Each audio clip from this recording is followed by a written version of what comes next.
আমি একজন রাজনৈতিক কর্মী হিসেবে চিন্তা করি, বেশি তো আমার চেনার প্রয়োজন নেই। আপনি অস্ট্রেলিয়াতে থাকেন, উনি আমেরিকা থাকে লং টাইম ধরে, আপনারা একজন একজনকে চিনবেন না, এটাই স্বাভাবিক। জি জি, না, ওনাকে তো আমি একজন রাজনৈতিক কর্মীর থেকে বেশি চেনার আমার প্রয়োজন নেই। একটা জিনিস মাথায় রাখতে হবে সবসময়, ঠিক আছে, আমরা যেভাবে সমাধানটা চাচ্ছি হয়তোবা আমার ওয়েতে ওইভাবে সমাধানটা না হতে পারে, তবে হবে, ধৈর্য রাখতে হবে।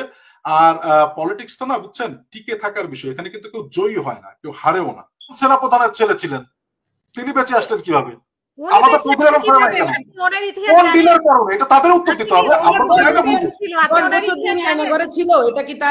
এটা কি তার স্যাক্রিফাইস না? আমাদের চৌধুরী আলম মরে চলে গেছে, এটা তার থেকে বড় স্যাক্রিফাইস না?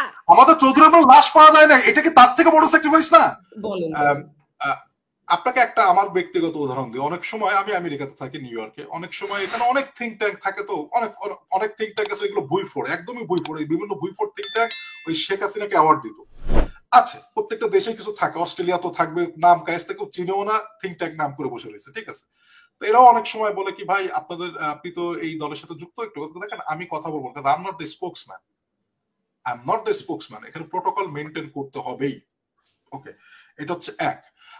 সাংগঠনিক ভাবে ওখানে তারা মনে করছে যে আমাদের প্রোটোকলে আমাদের প্রেসিডেন্ট সেক্রেটারিকে বলা উচিত। আপনি প্রশ্নটা যেটা করতেছেন, আপনার সাথে আমার যেখানে আমার বিরোধটা মনে হচ্ছে, সাংগঠনিক ভাবে দে আর রাইট। এখন আপনি বলতে পারেন, আমিও বলতে পারি প্রশ্ন, হ্যাঁ তোমরা না করে তুমিও কিন্তু, হ্যাঁ হয়তো এটা মিস্টেক হয়েছে তাদের, তার মানে তো একদম তাদের নিয়াতের কোনো দোষ ছিল না। তারা চাইছে আমাদের এখানে সম্মানিত প্রেসিডেন্ট সেক্রেটারি আছে, তাদের মাধ্যমে কিংবা তাদের অনুমতি নিয়ে। হ্যাঁ, এটা হচ্ছে আপনি যখন সরকারি ভাবে, যেমন আপনি পুলিশের কাছে যাচ্ছেন, একটা ওসির কাছে যাচ্ছেন, একটা মামলা করতে, একটা সরকারি নথি তৈরি হবে, আপনার চোখের সামনে যদি চাঁদাবাজিটা হয়, অবশ্যই তারা ওইখানেই ঠেকাই দিত। যেহেতু আপনি দেখছেন ভিডিওটাতে, ওখানে কিন্তু বিএনপির আর 10 জন ছাত্র দলের ছেলে পেলে ছিল না মতিঝিল থানার। ঘটনাটা ঘটছে একদম ডে লাইটে ঘটলেও আমাদের লোকজন, ওরকম হলে তো ওরা নগদে ঠেকা দিত। এখন যেহেতু একটা সরকারি নথির ব্যাপার আছে, সেখানে তারা মনে করছেন সম্মানের ক্ষেত্রে যে আমাদের যেহেতু এখানে কমিটি নাই, সেহেতু আমাদের মজনু সাহেব এবং রবিন সাহেবকে আমরা যে বলবো, তারা যদি মনে করেন ঠিক আছে, কই মজনু সাহেব রবিন সাহেবকে তো জানানো হয়েছে, তারা তো বলতে পারেন তোমরা যে মামলা করো তো তারা কেন গেলেন, তারাও তো চাইছে পেপারে একটু নাম আসুক, তাই না? তো শোনেন, এখানে সাংগঠনিক কোনো আমি দেখি না, প্রক্রিয়াগত হয়তো এইটা না করে ওইটা করলে। এখন আপনি হয়েছে কি সেমাই রাঁধতেছেন, ঠিক আছে, আপনি রেড কাউ দিয়ে রাঁধতেছেন আর কেউ ডানো দিয়ে রাঁধতেছেন, আর ডানোরটা টেস্ট লাগছে, আপনারটা আমার টেস্ট লাগে নাই, আর আমি আপনারা বললাম আপনি সেমাই রাঁধতে পারেন না, আপনার দুধটা খারাপ ছিল। দোষ শুনুন, আমরা হয়েছে কি উঠছে বলে দোষ ধরা শুরু করতেছি। নরমাল রাখেন, সাংগঠনিক কার্যক্রম চলতেছে, এটার সাথে আমি একদমই না, আমি একজন রাজনৈতিক কর্মী হিসেবে চিন্তা করি, বেশি তো আমার চেনার প্রয়োজন নেই। আপনি অস্ট্রেলিয়াতে থাকেন, উনি আমেরিকা থাকে লং টাইম ধরে, আপনারা একজন একজনকে চিনবেন না, এটাই স্বাভাবিক। জি জি, না, ওনাকে তো আমি একজন রাজনৈতিক কর্মীর থেকে বেশি চেনার আমার প্রয়োজন নেই। সেটাকে ব্যক্তির চেয়ে দল বড়, দলের চেয়ে দেশ বড়, এখানে ব্যক্তি অর্জন কিছুই না, আমার চেনা লাগবে না, আমারও কারো চেনা লাগবে না, অন্য কাউকে। আমার দলের জন্য কারা কন্ট্রিবিউট, হ্যাঁ আমাদের দলের কিছু লোকের মতিভ্রম হয়েছে। একটা কথা বলি, আমাদের এই বিশাল দলের কিছু লোকের মতিভ্রম হয়েছে, কিন্তু পুরো দলটা গোল্লাই যায় নাই, এটা মানতে হবে আগে, ঠিক আছে? একটা বিশাল দলে আমাদের অনেক হয়তোবা মনে করেন যে বিপথে চলে গেছে, তাই না, হয়তোবা অপরাধের সাথে যুক্ত হয়েছে, কিন্তু তার জন্য কি আমরা অ্যাকশন নিচ্ছি না? তার জন্য কি আমরা বহিষ্কার করতেছি না? এখন হয়েছে কি, আমাদের একটা মানে প্রি ডিটারমাইন্ড থট, এটাকে সাইকোলজির ভাষায় বলে, আপনাকে শুধু তর্ক করলে হবে না, এটাকে কনফার্মেশন বায়াসড বলে, যে আপনি আগের থেকেই একটা জিনিস চিন্তা করে রাখছেন এটাই হচ্ছে, আপনার কাছে কোনো প্রমাণ না, আপনি কিন্তু শুধু পারসেপশন এবং হাইপোথেটিক্যাল ব্যাপার নিয়ে আপনি চেঁচামেচি করতেছেন। এটা হইতেও পারে, না হইতে পারে। একটা লোকে দেখেন মির্জা ফখরুল ইসলাম আলমগীরকে নিয়ে কত লোক কত বাজে কথা বলছে, একটা প্রমাণ কেউ দেখাতে পারছে? দেখেন ওয়াকার সাহেবকে নিয়ে, এই যে অনেকে অনলাইন অ্যাক্টিভিস্ট ফ্রান্স থেকে আসে, ওয়াকার সাহেবকে সরাইতে হবে, ঠিক আছে, ওয়াকার সাহেবকে সরাইলাম, তাহলে ওয়াকার উপরে কে আসবে? এটা বলেন আবার কেন? শুনবেন, আমাদের দলের লোকই জামাতের এজেন্ট হয়ে উল্টাপাল্টা কথা বলতেছে, আর বাইরে থেকে তো আসতেছে। আমাদের সমস্যাটা শুধু আমাদের ছেলেপেলেরা বিপদে গেছে তা না, আমাদের সমস্যা শুধু আমাদের দলের কিছু লোকের মতিভ্রম হয়েছে সেটা না, আমাদের সমস্যা এটাও যে আমাদের কিছু লোকজন, ঠিক আছে, তারা দিনে বিএনপি রাত্রে জামাত হয়ে যায়, ঠিক আছে, যার জন্য ফোকাসে আসতেছে। এখন আমাদের করতে হবে, আমাদেরকে চেঞ্জ করতে হবে। এই যে রাজীব নামের ছেলেটা, হাসিনা বা আপনি জানেন, আপনাকে আমি পাঠাইছি লিঙ্কটা, আমি তো নিজেই লিখছি রাজীবকে, এখানে আমাদের কিছু নেতৃবৃন্দ আছে, আমি যেহেতু এটা বলতেছি, আমরা বলতেছি না, আপনি আমরা কি লিখে নাই, আমরা বলি নাই, বলতেছি না। তো এখন হয়েছে কি দেখেন, মাঝে মধ্যে আমরা একটা কথা বলি ইংলিশে, the reason best known to the chairman he knows. কারণ আমাদের কথা হচ্ছে যে আমরা কনসার্ন রেজ করতে পারি, আমরা ম্যাক্সিমাম কি করতে পারবো, কনসার্নটাকে রেজ করতে পারবো, তাই না? হয়তোবা উইজডম থাকে না অনেক সময়, যে আমাদের হয়তো ওই উইজডমটা নাই, কেন ওনাকে রাখা হয়েছে, কেন রাখা হবে এবং কেন রাখা হচ্ছে এখনো, ওই উইজডমটা যদি হতো তাহলে আমি তারেক রহমান হতাম, তাই না? তো সুতরাং we can raise concern. So just because we raised concern, that doesn't mean the solution has to be according to our way. এটা কিন্তু ওই বুশের মতো না। বুশ কি বলছিল মনে আছে, president Bush, either you my way or highway. আমরা একদম মানে মানে মাঝখানে কোনো নেগোসিয়েশন কিংবা চিন্তার জায়গাটা দিচ্ছি না। তো এই জন্য আমি ঢালাও ভাবে দোষারোপ করি না। হ্যাঁ, আমাদের একটা সমস্যা আছে যে বর্তমান জামানাতে যেই এখন যে জেন জি 2025 সাল চলতেছে, এটা কিন্তু দেখেন সেই পোস্টারের জামানা নাই যে খালেদা জিয়া তারেক রহমানের পোস্টার লাগে। এখন ফেসবুক কিংবা সোশ্যাল মিডিয়াতে যে পরিমাণ খবর ছড়ায় যায়, মানুষ হয়তো নিউজ মিডিয়া পড়েও অতটা খবর পায় না, তাই না? সেটা অথেন্টিসিটি না প্রশ্ন আছে, সত্য কি মিথ্যা খবর। তো আমাদের অনলাইন সেক্টরে আমাদের একটা বিএনপির যেই পলিটিক্যাল যেভাবে তারা স্ট্র্যাটেজিক্যালি এগোচ্ছে, এই মুহূর্তে অনলাইন প্ল্যাটফর্ম তারা ওন করতে চাচ্ছে না। তারা তো আপনার একটা জিয়া সাইবার ফোর্স নামে একটা সংগঠন আছে, এদের আবার দুইটা ভাগ, আবার এর মধ্যে জাতীয়তাবাদী সাইবার দল নামে একটা আছে, সেখানেও 10,000 ফলোয়ার আছে, ঠিক আছে? সেখানে আমাদের চেয়ারম্যান মহোদয়, ভারপ্রাপ্ত চেয়ারম্যান বলছে তারা অনলাইন অ্যাক্টিভিস্ট হিসাবেই আমাদেরকে করতে চান, ঠিক আছে? তো ঠিক আছে, আমি এটার সাথে অনেকটা একমত। আমি তো তোষামতি করতে পারবো না, আমার তারেক রহমান আমার পেছনে, আমার কাছে সবাই রাজনৈতিক কর্মী। তাহলে মুন্নি আপারা যদি আর আপনি যদি অনলাইন অ্যাক্টিভিস্ট হন, তাহলে ওনাদের কথা অনুসারে যারা মাঠে করে তারা অফলাইন অ্যাক্টিভিস্ট। এই অনলাইন অ্যাক্টিভিস্ট, ইউটিউবার, এগুলো না খুব তাচ্ছিল্যযুক্ত শব্দ। যেমন জয় বাংলা শব্দটা একসময় স্বাধীনতার সময় ইউজ করছে আমার বাবাও মুক্তিযোদ্ধা, জয় বাংলা তিনিও বলছেন একসময়। এখন জয় বাংলা শব্দটা হয়ে গেছে একটা তাচ্ছিল্যমূলক বাজে শব্দ, মানে এত বাজেভাবে ব্যবহার করা হয়েছে। এই অনলাইন ইউটিউবার এই শব্দগুলোকে তাচ্ছিল্যভাবে ব্যবহার করা হচ্ছে। তো ওনরা যদি আমাদেরকে অনলাইন অ্যাক্টিভিস্ট বলতে চান, তাহলে আপনারা তো অফলাইন অ্যাক্টিভিস্ট। তো মাঠের কর্মী বলবেন কেন নিজেদেরকে? ঠিক আছে, এখানে তর্ক করলে পাল্টা তর্ক করা যায়। এখন কথা হচ্ছে, জিনা ভাই শেষ করবেন প্লিজ। আমি তো বলতেই পারলাম না। তো ঠিক আছে, আমাদের একটা জিনিস মাথায় রাখতে হবে সবসময়, ঠিক আছে, আমরা যেভাবে সমাধানটা চাচ্ছি, হয়তোবা আমার ওয়েতে ওইভাবে সমাধানটা না হতে পারে, তবে হবে, ধৈর্য রাখতে হবে। আর পলিটিক্সটা না, বুঝছেন, টিকে থাকার বিষয়। এখানে কিন্তু কেউ জয়ী হয় না, কেউ হারেও না, ঠিক আছে? আপনি টিকে থাকবেন। আপনার একটা বিএনপি তো এরকম অনেক নেতা আছে, একটা সময় কোনো খুব চাপে ছিল, এখন অনেক ভালো অবস্থানে আছে। একদমই চাপে ছিল, ঠিক আছে, যে মনে করেন যে মনে করছিল ক্যারিয়ার শেষ, ঠিক আছে, কিন্তু টিকে ছিল। তো রাজনীতিটাতে মাথা গরম করে শুধু শুধু আপনি আপনার নিজের পারসেপশন, বিশেষ করে আমি রাজনীতিটা হাইপোথেটিক্যাল ব্যাপার হিসাবে দেখি না, আমি রাজনীতিটাকে দেখি একটা বাস্তবসম্মত জিনিস। আমি যদি বাস্তবসম্মত নিজেই না হতে পারি, তাহলে রাজনীতি করে যখন আমি দেশ শাসন করতে যাব, আমি বাস্তবসম্মত তখন অ্যাকশনই তো নিতে পারবো না। আমি হাইপোথিসিসের মধ্যে, একটা ইলুশনের মধ্যে থাকবো সবসময়।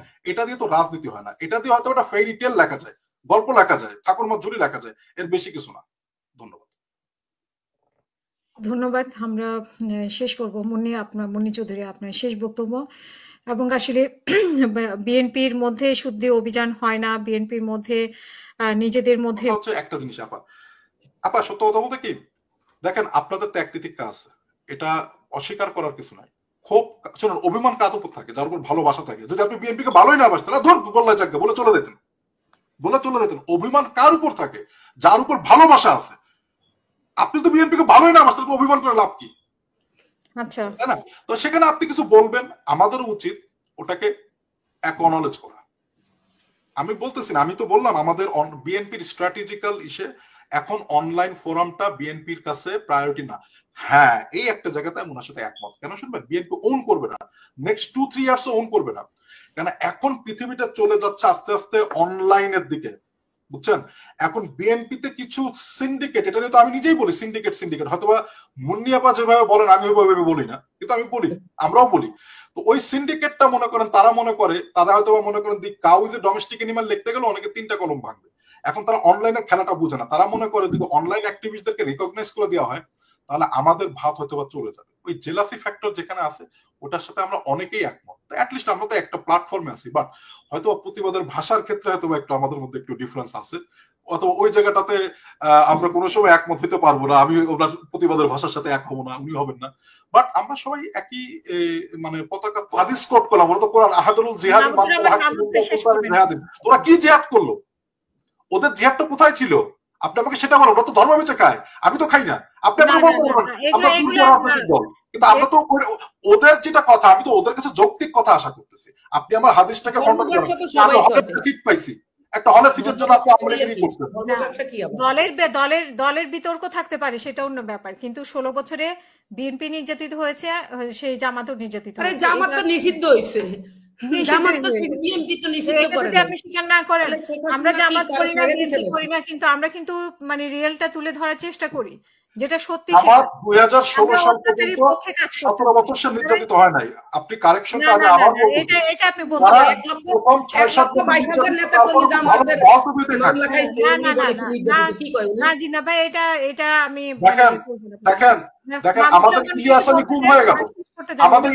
গুম হয়ে গেল, তারা আজ পর্যন্ত দিতে পারলো না যে আজমি সাহেবের দেখেন কত মানুষ মারা গেছে, আয়নাঘরে কত মানুষ মারা গেছে, এটাই আমরা জানি না। আজমি ছিল আর্মির একটা অফিসার, এটা ইউনাইটেড নেশনের কাছে জবাবদিহিতা অনেক বেশি ছিল। মীর কাসিম আলীর ছেলে কোন সেনাপ্রধানের ছেলে ছিলেন, তিনি বেঁচে আসলেন কিভাবে? আমাদের এটা তাদের উত্তর দিতে হবে। ছিল এটা কি তার স্যাক্রিফাইস না? আমাদের চৌধুরী আলম মরে চলে গেছে, এটা তার থেকে বড় স্যাক্রিফাইস না? আমাদের চৌধুরী আলম লাশ পাওয়া যায় না, এটা কি তার থেকে বড় স্যাক্রিফাইস না? 125 জন শিশু, 18 জন শিশু ধর্ষণ হয়েছে, এর মধ্যে 36 জনকে দলবদ্ধ ধর্ষণ করছে, 2 জন আত্মহত্যা করছে, 2জনকে হত্যা করা হয়েছে, 50 জনকে ধর্ষণের চেষ্টা করা হয়েছে, 20 জন মহিলা নারী এবং শিশু 21 জনকে পাচার করা হয়েছে। আপনি এখনো বলবেন এই সরকারকে 5 বছর চাই? উনি তো বলেনি ঠিক আছে না, আমরা যারা বলতেছি, আমি প্রশ্ন রেটরিক্যাল, আমাদের কাছে না রেটরিক্যাল, যারা এই প্রশ্নগুলো করে, এইটা হচ্ছে বাস্তবতা। আপনার বেগুনের দাম কমছে, আমি বলতেছি না, আমাকে অনেকেই আমরা যোগাযোগ করি, তো আমাদের মা ভাই মনে, হ্যাঁ বেগুনের দাম আগে 10 টাকা ছিল, তো 8 টাকা হয়েছে। আপনার একটা রাষ্ট্রে 163 জন পলিটিক্যাল গভর্নমেন্ট না যদি থাকতো, আওয়ামী লীগ থাকতো, কি বলতাম ছাত্রলীগের পান্ডারা করছে, তাই না? এখন কারা করতেছে? ঠিক আছে, চান্দাবাজি মনে করলাম পলিটিক্যাল লোকরা করতেছে মিলেমিশে। এই ধর্ষণ পলিটিক্যাল লোকজন কিন্তু ধর্ষণ করতে যায় না, এইটার ব্যাপারে একটা সেফ জায়গা আছে বাংলাদেশের লোকজনের, যে ওই ছাত্রলীগের মতো না। ঠিক আছে, এনসিপি জামাত বলেন বিএনপি বলেন, এরা ধর্ষণ করতে যায় না। ঠিক আছে, তো এইগুলো কে করতেছে? Law and order is not good. আমাদেরকে ফোকাস করতে হবে ওই জায়গাটাতে। দেখেন, অনেক চাওয়ার মধ্যে অনেক না পাওয়ার মধ্যে আমাদেরকে এগিয়ে যেতে হবে। আপনি যত সোনা পোড়াবেন তত খাদ মুক্ত হবে, এটাই সিম্পল। বিএনপি একটা বড় দল কিংবা অন্য অন্য রাজনৈতিক দল যারা, তারা তাদের নিজস্ব এজেন্ডা নিয়ে কাজ করবে, তারা চেষ্টা করবে বিএনপি কে যতটা কালার করা যেতে পারে, বিএনপি চেষ্টা করতে হবে কতটা ডিফেন্ড করা যেতে পারে। হ্যাঁ, আমাদের অনেক দুর্বলতা আছে, অনেক দুর্বলতার মধ্যে একটা দুর্বলতা যে মনে করেন আমরা অনলাইন প্ল্যাটফর্মে একসাথে এখনো একত্রিত হতে পারিনি। তবে আমরা যেরকম অন্য রাজনৈতিক দলগুলো বটর বাহিনী করে, আমরা বটর বাহিনীর পক্ষে না। কেন শুনেন, কুকুরের কাজ কুকুর করেছে, কামড় দিয়েছে পায়, তাই বলে কি কুকুরের পায়ে কামড় দিয়ে মানুষের শোভা পায়? আমরা কেন বটর বাহিনী কেন্দ্রিক রাজনীতি করতে যাবো? ইন্ডিভিজুয়ালি কেউ হয়তো এইসব করে, বাট এগুলা যেমন ওদের অনেক কেল্লা ফেল্লা অনেক কিছু নাম জানি, যেগুলো ওদের কেন্দ্রীয় পর্যায় থেকে ফাইন্যান্স করে করা হয়। বিএনপির হালাত তো এত খারাপ হয় নাই যে মনে করেন এগুলো ফাইন্যান্স করে বটর বাহিনী ক্রিয়েট করতে হবে। ব্যক্তি পর্যায়ে যদি কেউ করে, এটা তার দায়িত্ব। এই যে যত চান্দাবাজি, তারেক রহমান বলছে যে চান্দাবাজি করে, যখনই শুনতেছে তখন, বাট দোষটা পড়ে দলের উপরে। তো আমাদের যেটা চিন্তা করতে হবে, দেশের ল অ্যান্ড অর্ডার সিস্টেম খুবই খারাপ, এবং ডক্টর ইউনূস তিনি এই একটা সেক্টরে ব্যাপকভাবে ফেল, এবং এটা শুধু বাড়তেছেই। মানে আপনি চিন্তা করেন, জাতি হচ্ছে মার জাতি। একটা দেশে মার্চ মাসে 163 জন, আমি আপনাকে লিঙ্কটাও দিয়ে দিলাম, আমি শুধু কথা বলতে একটা ফালতু কথা বলবো, আর আপনাদের লিঙ্কে পাবেন, আমি দিয়ে দিচ্ছি, সময় নিউজের একটা লিঙ্ক আছে এখানে। তো এখন আমাদেরকে চিন্তা করতে হবে যে দেশের ল অ্যান্ড অর্ডারকে যদি, এবং আরো ভালো দিকে একটা রাজনৈতিক সরকার লাগবে। ইউনূস তিনি নোবেল পিস প্রাইজ উইনার, শান্তিতে নোবেল প্রাইজ, তাই না? তিনি চাইলেই অনেক হার্ড অ্যাকশন নিতে পারবেন না। কেন, আপনাদের মনে আছে কিনা আং সান সুচির ব্যাপারটা? 2016 সালে তখন পররাষ্ট্রমন্ত্রী ছিল মায়ানমারের, ওই রোহিঙ্গা নির্যাতন নিয়ে তার ওই নোবেল প্রাইজ চলে যাওয়ার মতো অবস্থা। ডক্টর ইউনূস চাইলেই হার্ডকোর কোনো অ্যাকশন নিতে পারবেন না। যদি ইন কেস কেউ এক্সট্রা জুডিশিয়াল মার্ডারে চলে যায় তখন কিন্তু তার নোবেল প্রাইজ, তাই উনি খুব সফট কোর হিসাবে আসতেছেন। তাই একটা রাজনৈতিক সরকার প্রয়োজন যে শক্ত হাতে এগুলোকে দমন করতে পারবে, এবং আমি মনে করি বাংলাদেশ জাতীয়তাবাদী দল ঠিক আছে এটার জন্য যোগ্যতা অর্জন করতে এবং রাখে। হ্যাঁ, আমাদের অনেক ভুল আছে, ত্রুটি আছে। ম্যাডাম জিয়া তারেক রহমান দেশে এক করবেন, একটা কমিউনিকেশন গ্যাপের কারণে একটা সিন্ডিকেট তৈরি হয়েছে। আপনারা সবাই জানেন এই সিন্ডিকেটটা কেন হয়েছে, কিন্তু কেউ স্বীকার করতে চায় না। এই সিন্ডিকেটটা হয়েছেই তিনি নাই বলে, তিনি যখন আসবেন এগুলো থাকবে না। একটু ধৈর্য ধরে থাকবে না, কিছু না। ইনশাল্লাহ আমরা সবাই একটা সুন্দর বাংলাদেশ পাবো। আর আমি যদি ব্যক্তিগতভাবে আজকের কথায় মুন্নিয়া বা আপনি মাহমুদ বা আপনি যদি কোনো কষ্ট পেয়ে থাকেন, আমিও দুঃখিত। ধন্যবাদ।